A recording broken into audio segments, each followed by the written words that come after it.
અમદાવાદ વિશ્વ હિન્દુ પરિષદ નારણપુરા માતૃશક્તિ દ્વારા યોગ શિબિરનું આયોજન કરવામાં આવ્યું હતું। યોગ શિબિરમાં મોટી સંખ્યામાં લાભાર્થીઓએ લાભ લઈ અને યોગનું વિશેષ જ્ઞાન ઉપલબ્ધ બનાવ્યું હતું।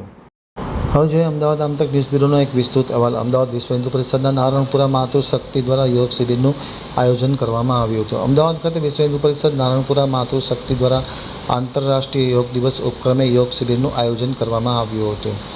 કાર્યક્રમમાં ઉત્તર ગુજરાતના પ્રાંતના સહસંયોજિકા ચંદ્રિકા પટેલની વિશેષ ઉપસ્થિતિ રહેવા પામી હતી। તેમના માર્ગદર્શન હેઠળ બહેનોએ ઉત્સાહપૂર્વક યોગ અભ્યાસ કર્યો હતો। કાર્યક્રમમાં વિભાગ સંયોજિકા રંજનબેન ભાવસાર, જિલ્લાના સંયોજિકા હેતલબેન ચોકસી તથા જિલ્લા સહસંયોજિકા જ્યોતિબેનની પણ વિશેષ હાજરી જોવા મળી હતી।